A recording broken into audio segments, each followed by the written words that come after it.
My name is Elena Harper. I'm 32 years old. 3 weeks ago, at my parents' 40th wedding anniversary dinner, I finally understood something that had been true my entire life. I was never their daughter. I was their convenience. The Harpers live in a white brick house in the suburbs of Chicago. 4 bedrooms. 2-car garage. Manicured lawn trimmed to HOA standards so strict they'd probably fine you for breathing wrong. The kind of house that says, "We succeeded." My father, Thomas Harper, retired 2 years ago from his position as a regional finance director. My mother, Linda Harper, never had a paid job, but you'd think she ran a Fortune 500 company from the way she talks about organizing charity luncheons and church committees.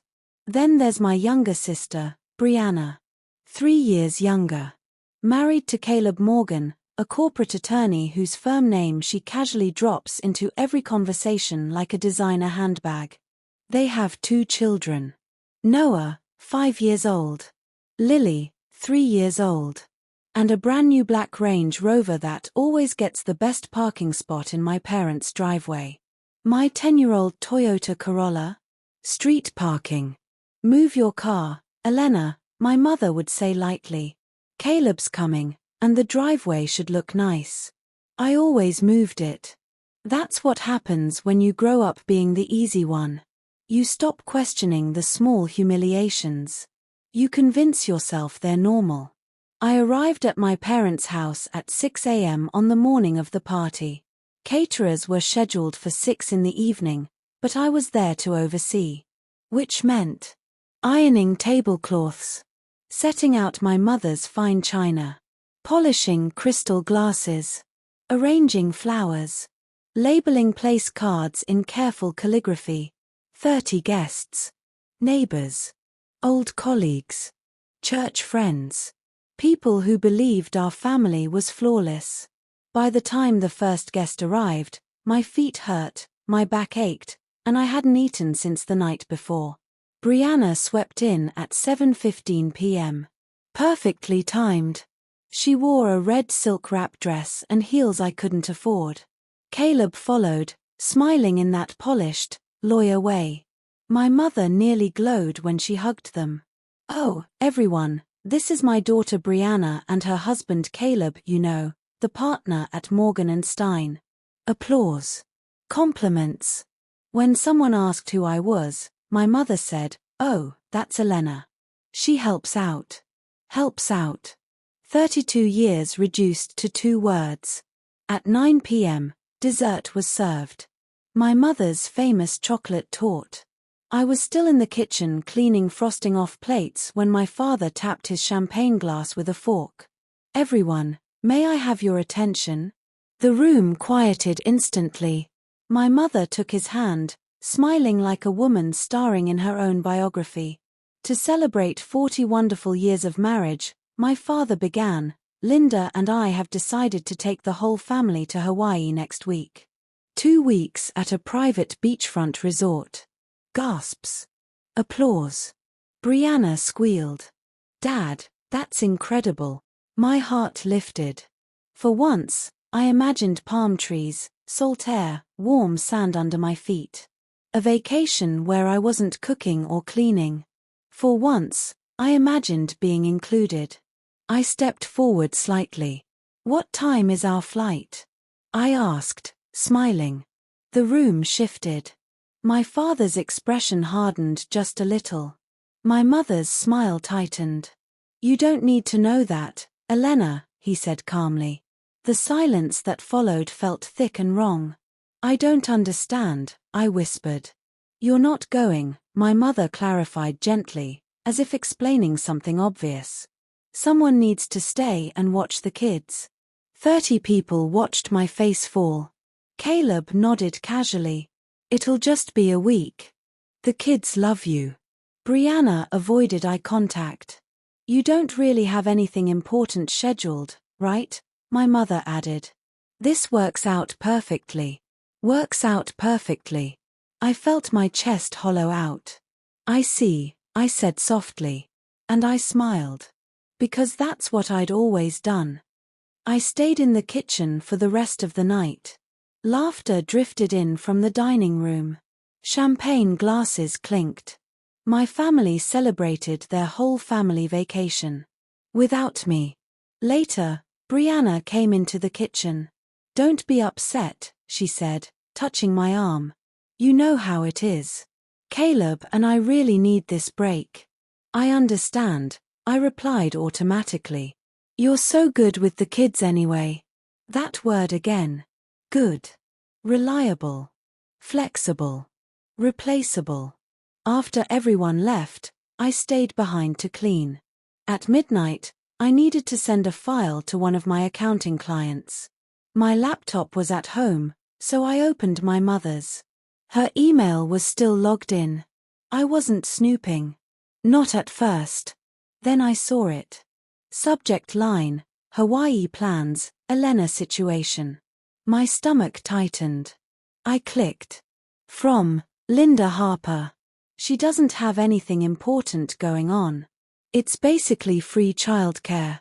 She should be grateful we include her at all. From Brianna Morgan. Totally agree. At least she'll feel useful for once. Useful. For once. My hands started shaking. I read the words over and over until they stopped looking real. Free childcare. Useful. Grateful. I wasn't their daughter. I was unpaid labor. And in that moment, something inside me cracked open. Not loud. Not dramatic. But permanent. 3 years earlier, after my boyfriend of 4 years left me with the words, "I love you, but I'm not in love with you. You're just always there," I'd wandered into a pawn shop and bought a used Nikon camera. I never told anyone. Not my parents. Not my sister. Not a single friend. At night, after work, I photographed strangers. Women waiting at bus stops. Janitors working late shifts. Cashiers with tired eyes. People the world didn't look at twice. I called the project Invisible Lives. I posted anonymously. Over 3 years, I built 15,000 followers. And 2 weeks before the anniversary party, I received an email from a small gallery in Santa Monica. They wanted to discuss a solo exhibition. I hadn't replied yet. Because good things didn't happen to me. But standing in my mother's kitchen reading that email thread, something changed. They thought I had nothing important to do. They thought I had no life. No value. No future. For the first time in my life, I decided to prove them wrong. Not to hurt them.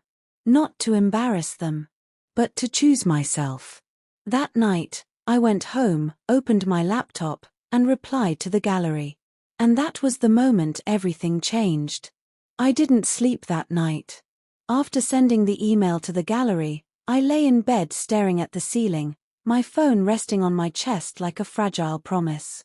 Every few minutes I checked my inbox, even though I knew no one in California would respond at 2 a.m. My mind kept replaying the words from my mother's email. Free childcare. She should be grateful. At least she'll feel useful for once. 32 years of small wounds suddenly made sense. The time my college acceptance letter came and my father only asked how much tuition would cost. The time Brianna got engaged and my mother cried tears of joy, but when I bought my first condo, she said, "Well, that's practical." The time I tried to tell them photography mattered to me and my father laughed. That's a hobby, Elena. Real adults have careers. I did have a career. I worked as an accountant. I paid my bills.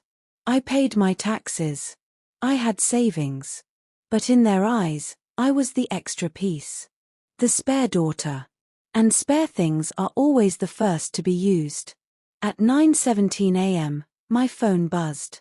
Subject: Invisible Lives exhibition. My heart stopped. I sat up so fast I nearly dropped the phone. The message was from Clara Whitmore, director of Whitmore Gallery in Santa Monica. "We would be honored to host your first solo exhibition this fall. Your work captures something rare: dignity in ordinary people. Please let us know if you can fly out next week to finalize details. Next week. The same week my family would be sipping cocktails in Hawaii. For a moment, fear rose in my throat. California was far. This was real. This meant stepping into a version of myself no one in my family recognized. Then another thought replaced the fear. They already think you have nothing important to do. I typed back. I'll be there. I didn't tell my parents about California. But 3 days before their Hawaii trip, my mother called to go over logistics. Okay, she said briskly. Brianna will drop the kids Sunday evening. They need to be at preschool by 8 a.m. Monday. Caleb left emergency contacts on the fridge. I won't be here, I said quietly. Silence. What do you mean? She asked. I'll be in California next week. For what? A gallery meeting. She laughed lightly. Elena, please. Be serious. I am serious. There was a pause, then the tone changed. You can't just run off. We already told Brianna you'd handle the kids. You didn't ask me. You don't have anything else going on. I swallowed. My voice trembled but didn't break. I do. Another pause. Longer this time. Well, she said coolly, if you're choosing some little photography fantasy over your family, that says a lot. The words hurt. But not as much as they used to. I guess it does, I replied. And for the first time in my life, I ended the call first. Sunday morning, while my parents posted photos from the airport lounge, champagne glasses raised, captions about family time, I packed a small suitcase. My camera bag felt heavier than usual. At O'Hare Airport, I stood at the security line watching families in matching vacation outfits. For years, I thought belonging meant being chosen by them. Now I wondered if belonging meant choosing myself. On the plane, I sat by the window. When we lifted off, Chicago shrank beneath the clouds. I didn't feel abandoned. I felt untethered. And untethered can be terrifying. But it can also be freedom. California air felt different. Softer. Salted. Whitmore Gallery sat on a quiet street lined with white buildings and palm trees. When I stepped inside, I nearly turned around. White walls. Polished concrete floors. Track lighting. My photographs hung there already, test prints Clara had made from the digital files I'd sent. A janitor resting against a mop bucket. An elderly woman feeding pigeons alone.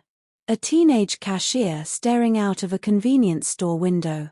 People my family would walk past without seeing. Clara Whitmore approached me with an outstretched hand. She was in her mid-40s, sharp blazer, silver-streaked hair pulled into a low bun. You're Elena, she asked warmly. I nodded. She studied me carefully. You're younger than I expected. I get that a lot. She smiled. Your work isn't young. That sentence nearly broke me. Because no one in my life had ever taken my art seriously. We walked slowly along the walls. Do you know what you do differently? Clara asked. I shook my head. You don't photograph people like subjects. You photograph them like equals. My throat tightened. Equal. That word felt foreign and holy at the same time. We sat at her desk an hour later. She slid a contract toward me. Opening night in October. Solo exhibition. Percentage split on sales. Marketing campaign. Press coverage. You'll need to commit, she said.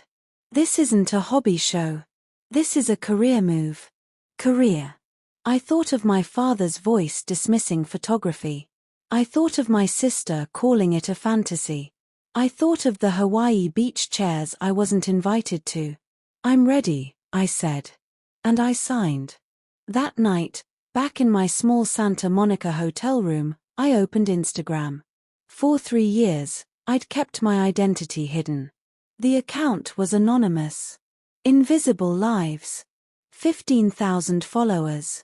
No face behind the lens. My thumb hovered over the screen. Then I posted a simple photo, a self-portrait reflected faintly. In a subway window, camera partially covering my face. Caption.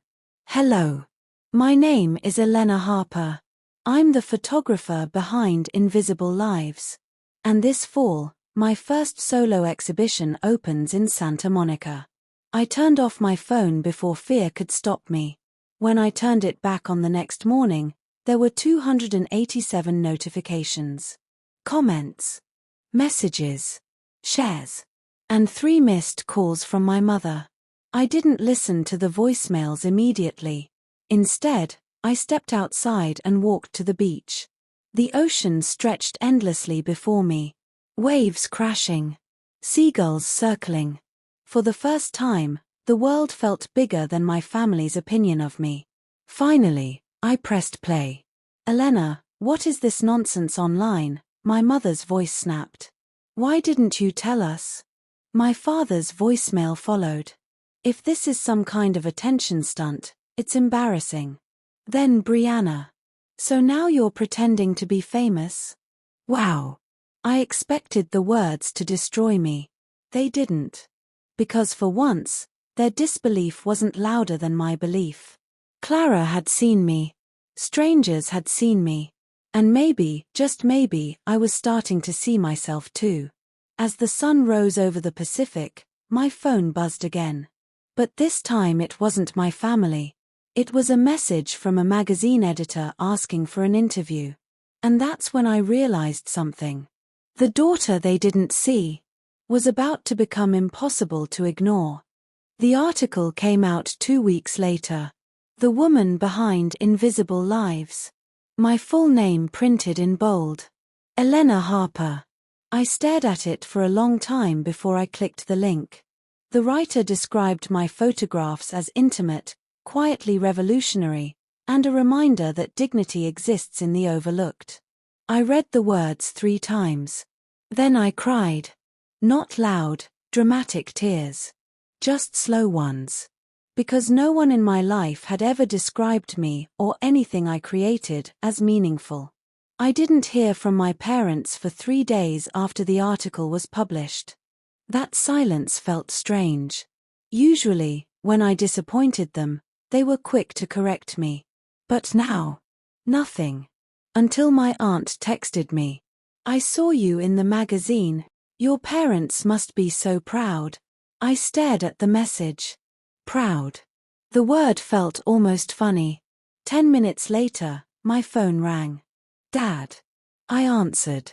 His voice was unusually controlled. So, you're in the news now? Yes. Why didn't you tell us this was happening? I tried to tell you I had something important.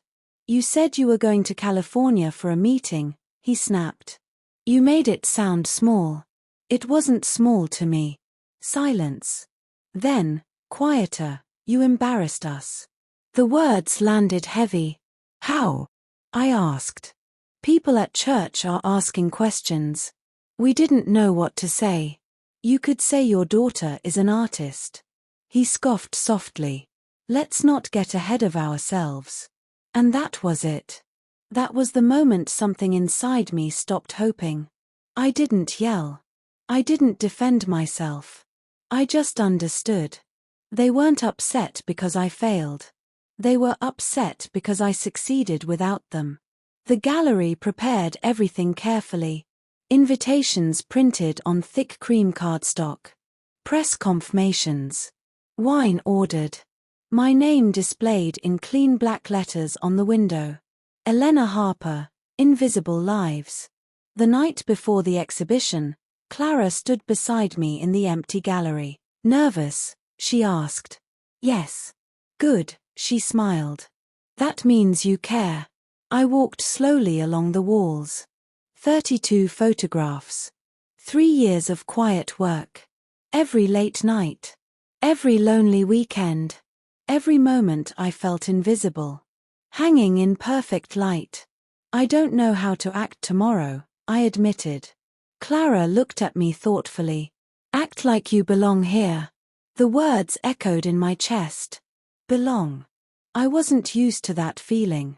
2 hours before the exhibition opened, Clara approached me with her tablet. You might want to see this. It was the RSVP list. 3 new names had been added that morning. Thomas Harper, Linda Harper, Brianna Morgan. My stomach tightened. They're coming, I whispered. Clara nodded slowly. Do you want security alerted? I hesitated. For years, I would have said yes, not to security, but to surrender. To shrinking. But this was my space. They can come, I said quietly. They're guests. The arrival. At 6:58 p.m., the gallery doors opened. By 7:15, the space was full. Soft conversations. Wine glasses clinking. Flash cameras from local press. A reporter from a lifestyle magazine asked me, "What inspired you to start Invisible Lives?" I answered honestly. I spent most of my life feeling unseen. I think I started photographing people I recognized in myself. As I said it, I noticed them. Standing near the entrance. My parents looked slightly out of place. My father in his formal navy suit. My mother clutching her handbag tightly. Brianna stood beside them, scanning the room like she was evaluating a restaurant. Our eyes met. For a moment, we simply stared at each other. Then my mother forced a smile and walked over. "Elena," she said, her voice overly bright. "This is impressive." Impressive. Not congratulations. Not proud. Just impressed. "Thank you for coming," I replied calmly. My father looked around at the crowd. "There are a lot of people here," he muttered. "Yes." A journalist interrupted us. "Elena, can we get a family photo?" The word hung in the air. Family. I glanced at my parents. My mother instantly adjusted her hair. "Of course," she said.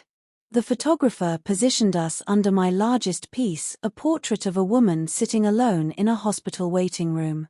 "Closer," he instructed. My father placed a stiff hand on my shoulder. Flash. Smile.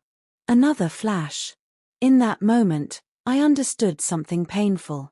They didn't come to support me. They came to be seen supporting me. Halfway through the evening, I overheard my father speaking to one of the guests.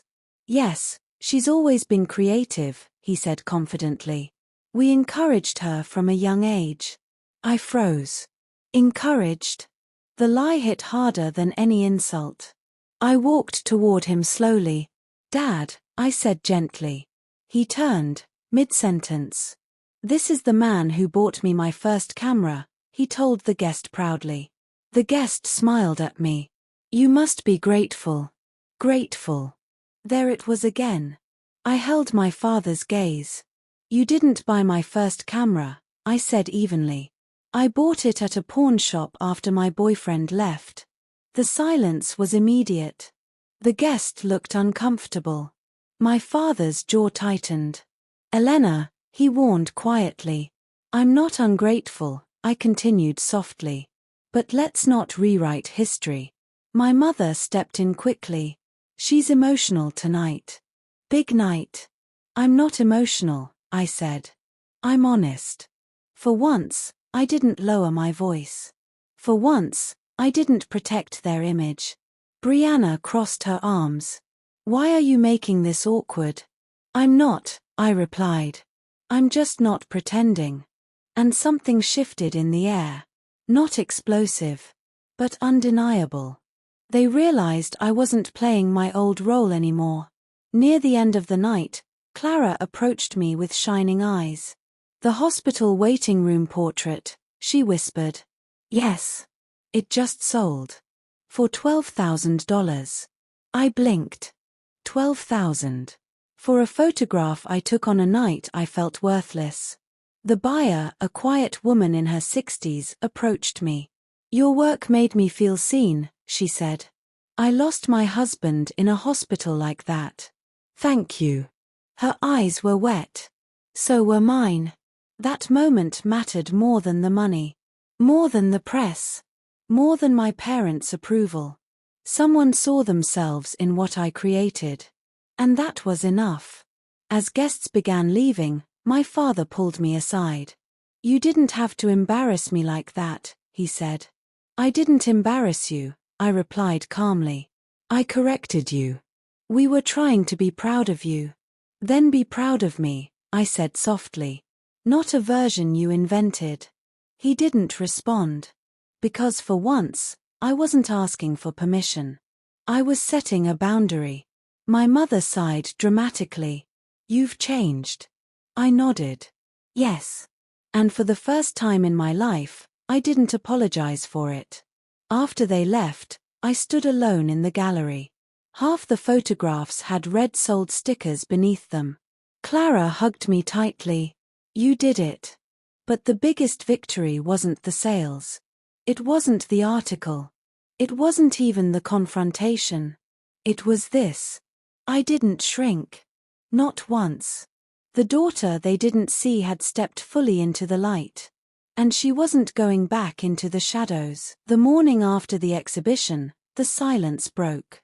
My phone filled with messages from extended family. You should apologize to your father. Parents make mistakes. Family comes first. It was strange. The night before, strangers celebrated my courage. By morning, relatives were asking me to shrink again. My mother called that afternoon. You humiliated us, she said without greeting. I told the truth. You made your father look like a liar. He lied. A long pause. You've become cold, Elena. That hurt. I wasn't cold. I was tired. Telling the truth isn't cruelty, I replied. Pretending for 30 years was. She switched tactics.